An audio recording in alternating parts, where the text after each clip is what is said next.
इस वीडियो में आप लोग जानने वाले हैं 15 ऐसे सॉलिड रीजन्स जिसमें से एक भी घटना घटता है तो स्टॉक मार्केट या तो गिर जाता है या तो क्रैश हो जाता है। या जब भी पास्ट में देखा गया है कि जब भी स्टॉक मार्केट क्रैश किया है तो इन्हीं 15 रीजन्स के कारण स्टॉक मार्केट क्रैश किया है। कौन कौन सा वो 15 रीजन्स है, चलिए समझने का प्रयास किया जाए, ताकि जब भी स्टॉक मार्केट क्रैश करे तो आप इन रीजन्स के आधार पे स्टॉक मार्केट में बने रहें और गेन बेहतर से बेहतर प्रॉफिट लेकर के ही निकले। जिसमें पहला रीजन है ग्लोबल मार्केट्स सेंटिमेंट्स। ये ग्लोबल मार्केट्स सेंटिमेंट्स क्या होता है? ग्लोबल का मतलब होता है पूरा दुनिया, यानी पूरा दुनिया की बात हो रही है। जैसे कि यहाँ पे लिखे हैं वीक ग्लोबल क्यूज। जब दुनिया का जो स्टॉक मार्केट हो उसका निगेटिव इंपैक्ट हो, such as a decline in US tech giants. जैसे कि यूएस का जो टेक होता है, बड़ा बड़ा गूगल हो गया, ऐसे ही माइक्रोसॉफ्ट हो गया, ये सब जब गिरने लगते हैं तो इंडिया का भी देखा गया है स्टॉक मार्केट गिरने लगता है। Can impact the Indian stock market global economic trends geopolitical tensions. देखिए समझने का प्रयास करना है। जब भी दुनिया का स्टॉक मार्केट गिरता है तो भारत का भी स्टॉक मार्केट गिरने लगता है। ऐसा भी देखा गया है कि यूएस का जो बड़ा बड़ा टेक जायंट्स होते हैं वो गिरने लगते हैं तो उसका भी प्रभाव देखा गया है कि इंडियन स्टॉक मार्केट पे पड़ता है। ये भी देखा गया है कि जियोपॉलिटिकल जब टेंशंस होता है, अच्छा जियोपॉलिटिकल टेंशंस क्या होता है? इसका मतलब कि देश देश में युद्ध होने लगे, एक देश दूसरे देश के साथ युद्ध कर दे, उसका भी नेगेटिव असर देखा गया है स्टॉक मार्केट पे। यानी जैसे अभी पाकिस्तान और इंडिया के बीच चल रहा है तो देखा जाएगा कि इंडिया का स्टॉक मार्केट जो है इस पे नेगेटिव इंपैक्ट आपको देखने को मिलेगा। And market volatility can also influence investor sentiment. अगर मार्केट ज्यादा, ये ऐसा भी होता है कि जब ज्यादा मार्केट वोलाटाइल हो जाता है तो जो इन्वेस्टर होते हैं वो मार्केट को छोड़ करके भागने लगते हैं और मार्केट गिरना शुरू हो जाता है। या फिर मार्केट गिरना ही शुरू नहीं होता है, मार्केट क्रैश होना भी शुरू हो जाता है। तो आपको 3 चीजें बतलाएं। पहला, यूएस का जो बड़ा बड़ा टेक जायंट होता है गिरने लगता है तो इंडिया का स्टॉक मार्केट भी टूटने लगता है, पहला। दूसरा, जियोपॉलिटिकल जब रिस्क आता है, जियोपॉलिटिकल जब टेंशन आता है, जियोपॉलिटिकल टेंशन का मतलब ये हुआ, रिस्क का मतलब ये हुआ कोई ऐसा घटना घट जाए जो पूरा विश्व को प्रभावित करे, जैसे कोरोना वायरस हो गया, ये जियोपॉलिटिकल रिस्क है। फिर एक देश दूसरे देश से लड़ने लगे, इसको भी बोला जाएगा जियोपॉलिटिकल रिस्क या टेंशन। इस तरीके से कोई घटना घटती है तो उस समय न केवल इंडिया का स्टॉक मार्केट बल्कि पूरे वर्ल्ड का स्टॉक मार्केट जो होता है गिरना शुरू हो जाता है। तो ऐसे रीजन्स जब भी घटे तो आपको स्टॉक मार्केट में खड़ा रहना है, न कि डर करके, और जो भी आप इक्विटी होल्ड की है उसको सेल करना है। अगला देखिए, फॉरेन इंस्टीट्यूशनल इन्वेस्टर्स यानी DII सेंटिमेंट्स। ऐसा देखा गया है DII को लेकर के कि अगर DII का सेंटिमेंट यानी भावना जो होता है वो मार्केट के प्रति अच्छा होता है तो बाय करते हैं। बाय यानी इक्विटी को खरीदना शुरू करते हैं, और जिस देश में वो इक्विटी खरीदना शुरू करते हैं उस देश का जो स्टॉक मार्केट होता है बूम होने लगता है। ये DII होते क्या है तो बतला दे, दूसरे देश के इन्वेस्टर। जैसे समझने के लिए मानिए कि अमेरिका के बड़े बड़े इन्वेस्टर जो अरबों खरबों करोड़ों का माल खरीदते हैं, वो इंडिया में क्या करने लगे कि खरीदना शुरू कर दे, किसी स्टॉक को खरीदना शुरू कर दे, निफ्टी 50 को खरीदना शुरू कर दे, किसी इंडेक्स में पैसा डालना शुरू कर दे, तो वह इंडेक्स आप देखेंगे कि बूम करना शुरू हो जाएगा। लेकिन वहीं जब अपने होल्डिंग्स को बेच करके वो मार्केट से निकलना शुरू कर दे तो ऐसा भी देखा गया है कि मार्केट गिरना शुरू हो जाता है। जैसे कि इस समय देखा गया है कि एक ही दिन में 3000 करोड़, 2000 करोड़, 4000 करोड़ का माल वो एक दिन में बेचते थे DII। इसका नतीजा ये हुआ कि मार्केट डेली पे डेली टूट रहा था, डेली पे डेली टूट रहा था। तो DII में इतना ताकत होता है कि मार्केट को गिरा भी सकते हैं, मार्केट को उठा भी सकते हैं, इतना इनमें क्षमता होता है। तो अगर इनका सेंटीमेंट पॉजिटिव है तो स्टॉक मार्केट ऊपर जाने लगता है। पॉजिटिव का मतलब इनको विश्वास है कि जिस देश में हम पैसा लगाए हैं वहाँ का इकोनॉमिक बढ़िया है, वहाँ डेवलप होगा, तो उस देश का जो स्टॉक मार्केट होता है बूम करता है। और जब इनका जो सेंटीमेंट होता है खराब होता है, लगता है कि नहीं इस देश में पैसा लगाने से कोई फायदा नहीं है, तो सेल करना शुरू कर देते हैं, तो स्टॉक मार्केट उस देश का टूटना शुरू हो जाता है। जैसे कि यहाँ पे लिखे हैं FII pulling out their investments can lead to a decline in the Indian stock market. जो स्टॉक जो इक्विटी खरीद करके रखे हैं वो बेचना जब शुरू कर देते हैं तो देखा गया है कि इंडिया का इकोनॉमी जो है, इंडिया का जो एक स्टॉक मार्केट जो है वो गिरना शुरू हो जाता है, जैसे कि इस समय हुआ है जब टेरिफ वार चल रहा है तब। आगे देखिए, this can happen due to attractive prospects in other markets और a shift in investment strategies.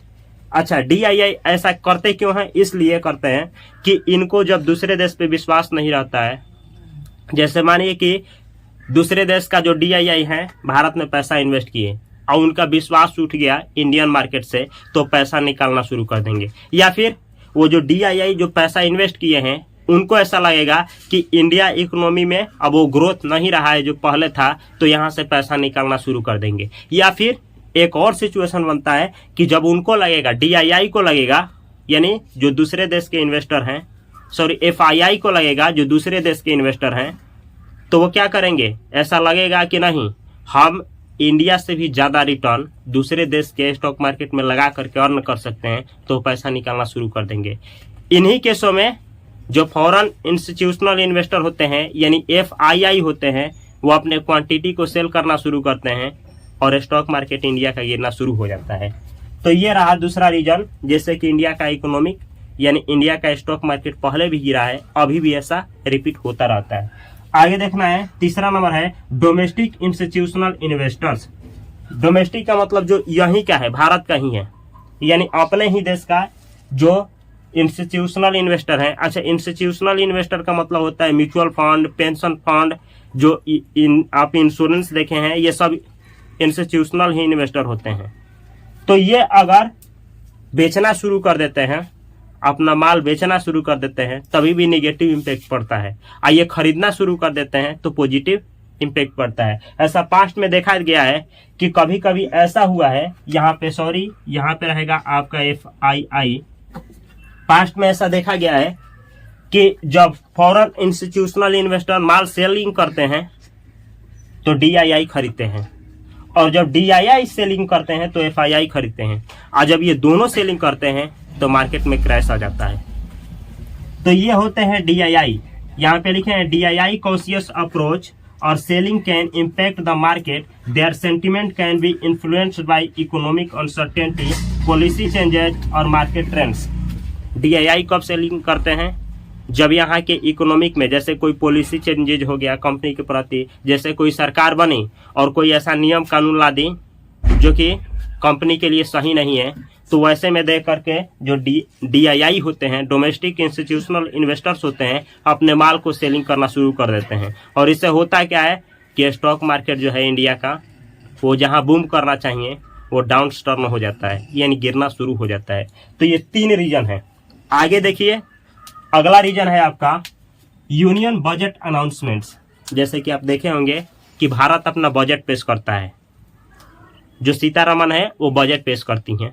तो जब भी भारत में बजट पेश किया जाता है, अगर वो बजट आपका डिसअपॉइंटिंग निकला, मतलब ऐसा बजट पेश कर दिया गया जो हमारे बड़े बड़े देश के बिजनेसमैन हैं उनको रास नहीं आया, अच्छा से नहीं भाया, या फिर जो हमारे देश में बड़े बड़े अमीर लोग हैं उनके खिलाफ बजट पेश हो गया, तो इंडिया का जो इकोनॉमी है वो टूटना शुरू हो जाती है, यानी स्टॉक मार्केट गिरना शुरू हो जाता है। जैसे कि यहाँ पे हम लिखे हैं डिसअपॉइंटिंग बजट अनाउंसमेंट्स और चेंज इन टैक्स पॉलिसीज, यानी टैक्स में भी चेंजिंग होता है तभी भी मार्केट गिरता है। Can negatively impact the stock market, investors often wait for clarity on government policies and economic development plans. जब क्या होता है कि सरकार जो होती है कोई पॉलिसी ला देती है, टैक्स बढ़ा देती है, घटा देती है, जैसे कि कैपिटल गेन बढ़ा देना, शॉर्ट टर्म गेन टैक्स जो होता है उस पर बढ़ा देना, इक्विटी पे टैक्स बढ़ा देना, या अलग अलग तरह का एसटीटी टैक्स बढ़ा देना, कई तरह का टैक्स होता है, वो सारा टैक्स बढ़ा देती है, तो मार्केट क्रैश होना शुरू हो जाता है या गिरना शुरू हो जाता है। या फिर कोई ऐसा बजट के दिन ऐसा अनाउंसमेंट आ जाता है जो कि कंपनी के लिए खिलाफ हो, किसी बिजनेस के प्रति अच्छा ना हो तो मार्केट गिरना शुरू हो जाता है। इसलिए अगर आप स्टॉक मार्केट में हैं तो आपका भी कर्तव्य बनता है कि आप अच्छा से बजट को सुने और डिसीजन लें, क्योंकि बजट बहुत बड़ा चीज है स्टॉक मार्केट के लिए। अगर बजट अच्छा आया तो आप देखेंगे कि मार्केट बहुत बेहतर करने लगेगा, अगर बजट खराब आया तो मार्केट टूटता भी है अच्छा से। ये चौथा रीजन है। पांचवा रीजन जानिए स्टॉक मार्केट का गिरने का, कॉर्पोरेट अर्निंग्स एंड रिजल्ट्स। देखिए होता क्या है कि साल में 4 बार जितना भी भारत में रजिस्टर्ड स्टॉक मार्केट में जो भी कंपनीज है, जैसे रिलायंस हो गए, टाटा हो गए, जितना भी आप सुने हैं जिसका आप इक्विटी खरीदते हैं, ये सारी की सारी कंपनियां जो है साल भर में 4 बार अपना रिपोर्ट्स लेकर के आती है, यानी क्वार्टरली रिजल्ट्स लेकर के आती है कि कितना प्रॉफिट हुआ है, कितना लॉस हुआ है, ये सब कुछ दिखाना होता है उसमें। तो क्वार्टरली रिजल्ट्स अगर कंपनियों का खराब आया तो मार्केट निगेटिव हो जाता है, यानी मार्केट टूटना शुरू हो जाता है। अगर सभी कंपनियों का अच्छा खासा क्वार्टरली रिजल्ट आने लगता है तो मार्केट अच्छा खासा बूम करना शुरू कर देता है। ऐसा भी देखा गया है कि कोई कोई एक सिंगल स्टॉक का क्वार्टरली रिजल्ट खराब आया तो मार्केट उसका टूट जाता है, यानी वह जो स्टॉक होता है गिरना शुरू हो जाता है और अच्छा आने पे बढ़ना शुरू हो जाता है। जैसे कि यहाँ पे लिखे हैं, बिलो पर क्वार्टरली रिजल्ट्स और disappointing earnings can lead to a decline in the stock prices. यानी अगर क्वार्टरली रिजल्ट्स किसी स्टॉक का खराब आया तो उसका शेयर प्राइस डिक्लाइन होने लगता है, टूटना शुरू हो जाता है। यहाँ लिखे हैं, investors closely watch corporate performance to gauge market trends. यहाँ investors closely watch corporate performance, जो इन्वेस्टर्स होते हैं वो क्वार्टरली रिजल्ट्स को देखते हैं और उससे बहुत ज़्यादा इन्फ्लुएंस होते हैं। यानी अगर क्वार्टरली रिजल्ट्स किसी स्टॉक का खराब आया तो निश्चित है कि स्टॉक का प्राइस गिरेगा, अगर ऊपर जाएगा तो ऊपर जाता है। जैसे साल में 4 बार आता है, ये जो महीना चल रहा है इसमें भी क्वार्टरली रिजल्ट कितने स्टॉक का आ चुका है, तो ये भी देखना होता है। ऐसा भी देखना होता है कि जिस स्टॉक में आप पैसा डाले हैं उसका क्वार्टरली रिजल्ट क्या आ रहा है, ऐसा देखना होता है। तो ये रहा आपका 5वां रीजन। अब देखते हैं 6वां रीजन, जैसे कि स्टॉक मार्केट गिरता है, राइजिंग यूएस बॉन्ड्स यील्ड्स। यहाँ राइजिंग का मतलब होता है उठना, यूएस का मतलब होता है यूएस कंट्री है अ बॉन्ड यील्ड। देखा गया है कभी कभी कि यूएस का जो बॉन्ड यील्ड्स है वो ऊपर जाता है, यानी ऊपर जाना शुरू हो जाता है तो नेगेटिव असर पड़ता है इंडिया का स्टॉक मार्केट पे। जैसे कि यहाँ पे लिखे हैं, increase in US bond yield can attracts investor to US markets, leading to a sell off in Indian markets. This can also strengthen the US dollar, marketing it more attractive to investors. समझना है, जब भी देखा गया है US का जो bond yields है वो ऊपर जाता है तो भारत पे निगेटिव असर पड़ता है। ऐसा क्यों पड़ता है कि यहाँ जो भी वहाँ के इन्वेस्टर भारत में पैसा लगाए होते हैं वो निकाल करके और वहाँ का बॉन्ड खरीदना शुरू कर देते हैं। इससे होता क्या है कि यहाँ का मार्केट टूटना शुरू हो जाता है, और जब वहाँ का यूएस डॉलर का जो बॉन्ड्स होता है, बॉन्ड यील्ड, वो गिरना शुरू होता है तो ऐसा भी देखा गया है कि यहाँ का जो स्टॉक मार्केट होता है वो उठना शुरू हो जाता है। यानी एक चीज समझ जाइए, अगर बॉन्ड यील्ड अमेरिका का उठा तो यहाँ पे नेगेटिव असर पड़ेगा, और वहाँ अगर गिरा तो यहाँ पे उसका पॉजिटिव असर पड़ेगा, यानी मार्केट ऊपर जाएगा। तो यहाँ पे 6 रीजन आपको दिए हैं जो घटता है तो इंडिया का स्टॉक मार्केट जो है गिरता हुआ या फिर टूटता हुआ या फिर क्रैश होता हुआ नजर आता है। और चलिए देखते हैं कि 9 ऐसे कौन कौन से रीजन हैं जिसको घटने पे इंडिया का स्टॉक मार्केट क्रैश होता है। इसको नोट करिए, और नोट आप स्क्रीन से आउट हो रहे हैं, आप पॉज करके स्क्रीन शॉट ले सकते हैं, तब देखा जाता है कि आगे कौन कौन सा रीजन है। 7वां रीजन है आपका स्ट्रॉन्ग यूएस डॉलर। ऐसा देखा गया है पास्ट में कि जब भी यूएस का डॉलर मजबूत होता है उस समय जो इंडिया का स्टॉक मार्केट है वो बहुत ज्यादा टूटता है। तो जब भी आप देखने लगिएगा कि डॉलर जो है डेली बाय डेली क्या हो रहा है, इंक्रीज हो रहा है, यानी डॉलर का दाम बढ़ रहा है, तो उसका असर जो है भारत का इकोनॉमिक पे नेगेटिव पड़ता है और आप देखेंगे कि स्टॉक मार्केट में गिरावट आने लगती है। जैसे कि यहाँ पे लिखे हैं, और strong US dollar can lead to capital outflows from emerging markets like India. होता क्या है, जब भी यूएस का जो यूएस का जो करेंसी है डॉलर वो मजबूत होती है, तो ऐसा देखा गया है कि जो भी इमर्जिंग देश है, इमर्जिंग कंट्री है, उन पे नेगेटिव जो होता है असर पड़ता है। अब ये इमर्जिंग कंट्रीज किसको कहा जाता है, तो देखिए कई तरह का कंट्री होता है। एक होता है डेवलपमेंट कंट्री, जो डेवलप कर गया है यानी विकसित देश। एक होता है अविकसित देश, एक ऐसा देश होता है जो विकसित होने के राह पे होता है, यानी वो ना तो अभी अविकसित है और ना ही विकसित है, बीच में है, उसको बोला जाता है इमर्जिंग कंट्री। जैसे भारत जो है अभी के डेट में इमर्जिंग कंट्री है। तो जब भी यूएस का डॉलर ऊपर जाएगा तो आप देखेंगे कि यहाँ का स्टॉक मार्केट पे आपको निगेटिव प्रभाव देखने को मिलेगा। This can impact the stock market specially if investors shift their investments to currencies और बॉन्ड विथ हायर रिटर्न्स। ऐसा भी होता है कि ऐसा होता है, देखा गया है कि जो इन्वेस्टर्स होते हैं वो क्या करते हैं कि मार्केट से पैसा निकालना शुरू करते हैं और डॉलर जो होता है, अमेरिका का जो डॉलर है, यूएस का जो डॉलर है, उसमें इन्वेस्ट करना शुरू कर देते हैं, या फिर वहां का बॉन्ड परचेज करना शुरू कर देते हैं। और इससे होता क्या है कि यहाँ की मार्केट में निगेटिव इम्पैक्ट या फिर मार्केट में क्रैश आना शुरू हो जाता है। आपका 8वां रीजन है कि स्टॉक मार्केट ऐसा गिरने का 8वां रीजन है आपका जियोपॉलिटिकल टेंशंस या रिस्क।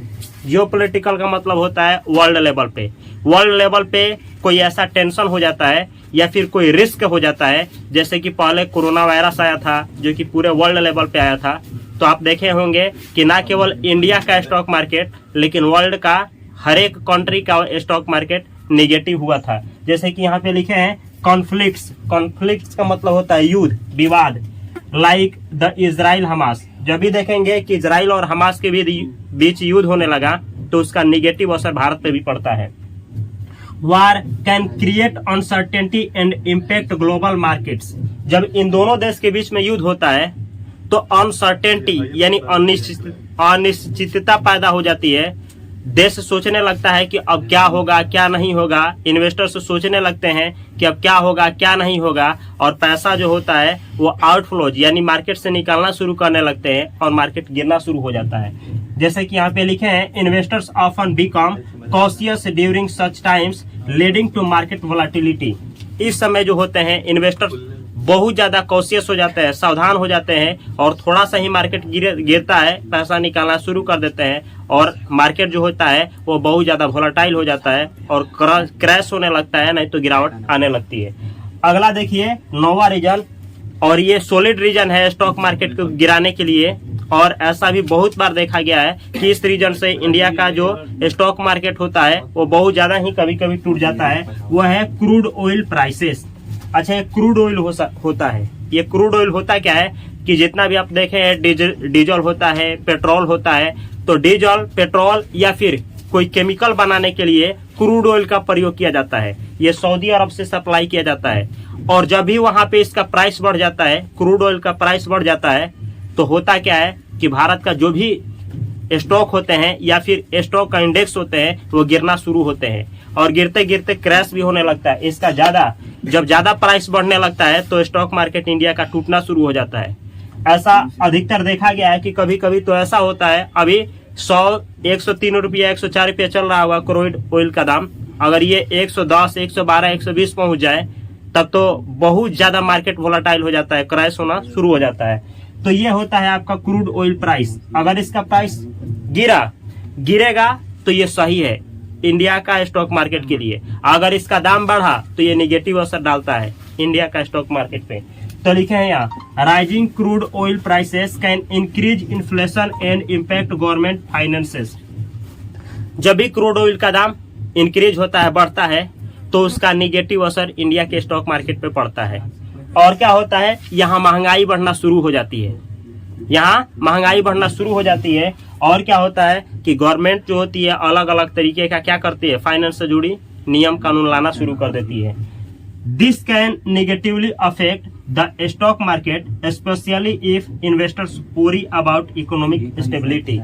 इस समय होता क्या है, जो स्टॉक मार्केट में स्टेबिलिटी बना रहता है वो टूट जाता है, इन्वेस्टर्स घबरा जाते हैं और गलत डिसीजन लेना शुरू कर देते हैं, और स्टॉक मार्केट जो होता है गिरना शुरू हो जाता है। ये आपका नाइन्थ नंबर आपका ये रीजन्स है जिससे कि स्टॉक मार्केट भारत का टूटता है। चलिए देखते हैं कि 10 नंबर कौन सा ऐसा रीजन्स है जिससे इंडिया का स्टॉक मार्केट जो होता है प्रभावित होता है या फिर क्रैश लाने में मदद करता है। ये है इन्फ्लेशन कंसर्न्स।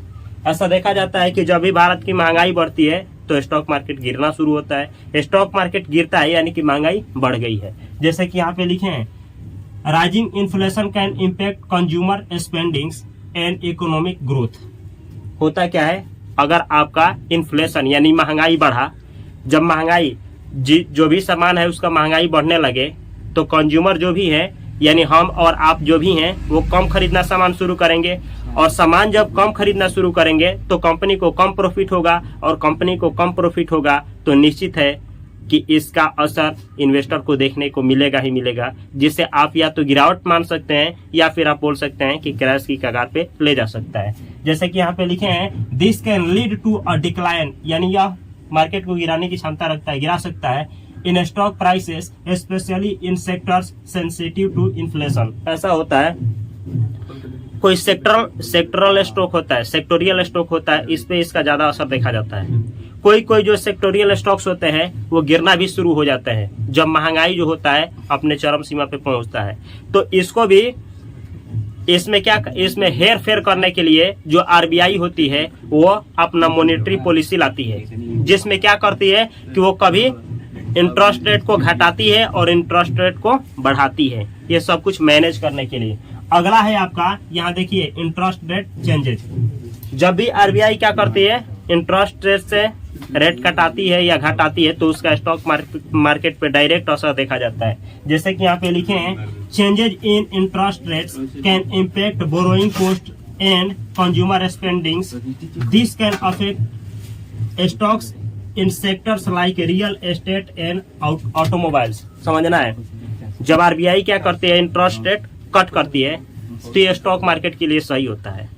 लोग जो होते हैं वो सामान को खरीदना शुरू करते हैं, लेकिन जब आरबीआई क्या करती है, अपनी मॉनेटरी पॉलिसी लाती है और इंटरेस्ट रेट को बढ़ा देती है तो लोग क्या करते हैं, उनके पास पैसा नहीं होता है और सामान कम खरीदना शुरू करते हैं। इससे मार्केट पे निगेटिव प्रभाव पड़ता है। अब ये इंटरेस्ट रेट होता क्या है तो थोड़ा सा समझना है। जैसे देखिए, बैंक जो होते हैं वो क्या करते हैं, हम लोगों को लोन देते हैं, लोन हम लोगों को दिया जाता है। तो अगर इंटरेस्ट रेट घटा दिया गया, इसका मतलब ये हुआ बैंक हम लोगों को अच्छा खासा यानी कम इंटरेस्ट पे ही लोन देना शुरू कर देगी।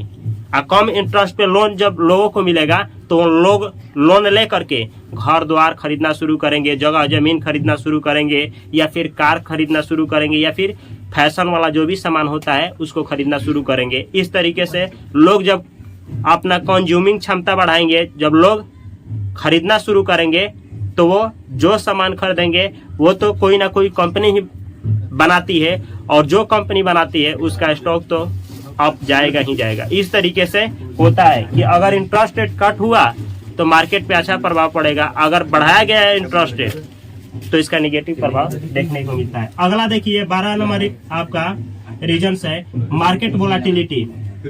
High market volatility can lead to uncertainty and impact investor sentiment.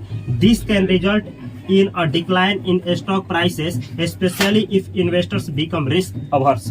ऐसा देखा गया है, कभी कभी मार्केट बहुत ज्यादा वोलाटाइल हो जाता है, उस समय इन्वेस्टर जो होते हैं पैनिक करने लगते हैं, यानी मार्केट को छोड़ करके भागने लगते हैं, और ऐसा माहौल बन जाता है कि स्टॉक मार्केट गिरना शुरू हो जाता है। ये है 12 सॉलिड रीजन्स जिससे कि स्टॉक मार्केट पहले गिरा है, अभी भी गिरता है, आगे भी ऐसा अगर होता है तो आपको ऐसा अगेन एंड अगेन देखने को मिलेगा ही मिलेगा।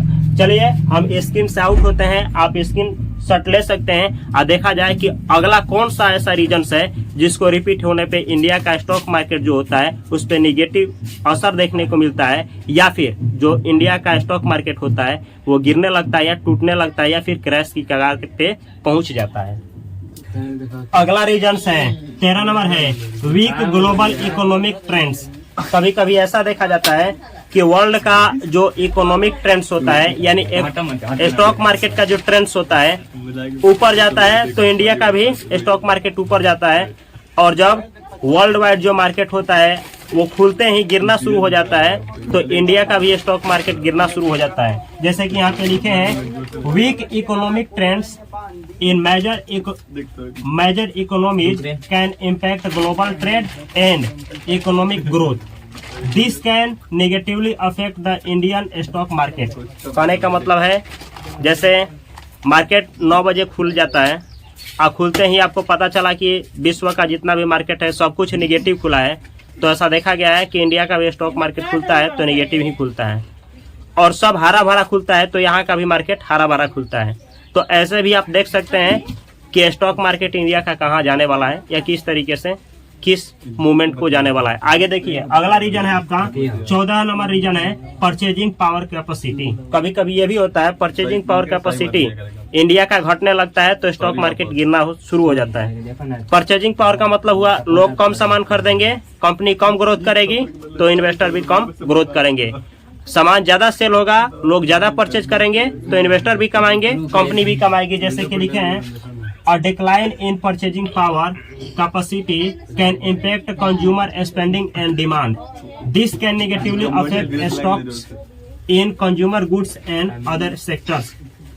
ऐसा भी होता है, कोई कंज्यूमर सेक्टर्स होता है, जैसे कि बतलाया सेक्टर में कंज्यूम करने वाला जो चीज होता है उस सेक्टर से रिलेटेड होता है, और लोग कंज्यूम नहीं करते हैं तो कंज्यूमर सेक्टर्स बहुत नीचे चला जाता है, और लोग कंज्यूम करते हैं तो बूम कर जाता है। तो इस तरीके से आपको ये जानकारी होनी चाहिए। अगला है आपका ट्रेंड रिवर्सल बाय एंकर्स। जो एंकर्स इन्वेस्टर होते हैं वो क्या करते हैं कि जिस देश में पैसा इन्वेस्ट करने लगते हैं वहाँ का जो ग्लोबल सेंटीमेंट यानी उस देश का जो स्टॉक मार्केट होता है बूम करना शुरू कर देता है। जैसे यहाँ पे लिखे हैं a shift in investment strategy by anchor investors such as DII can impact market trends. If these investors start selling, it can lead to a decline in stock prices. कहने का मतलब है जो एंकर इन्वेस्टर्स होते हैं वो stock market को गिराने की भी क्षमता रखते हैं और उठाने की भी क्षमता रखते हैं। कभी कभी ऐसा भी देखा जाता है कि इंडिया का जो स्टॉक मार्केट है उसमें लिक्विडिटी कम हो जाता है तो ये लोग ही एंकर इन्वेस्टर्स यहाँ करके उसमें लिक्विडिटी लाने का कार्य करते हैं। अभी ये एंकर इन्वेस्टर होते क्या है, कल अगले वीडियो में आप लोगों को सिखाने वाला है कि एंकर जो इन्वेस्टर होते हैं क्या होते हैं, कितने तरह का होते हैं, और भारत में कौन कौन सा एंकर इन्वेस्टर्स हैं। तो अगर इस वीडियो से आप लोगों को कुछ जानकारी मिला है तो इस चैनल को सब्सक्राइब कर सकते हैं, इस वीडियो को अच्छा सा लाइक कर सकते हैं। अब वीडियो में क्या सुधार किया जा सकता है अपना ओपिनियन दे सकते हैं। मैं मिलता हूँ अगली वीडियो में अगले कंटेंट के साथ, तब तक के लिए आप सभी को बहुत सारा प्यार। Thanks for watching this video.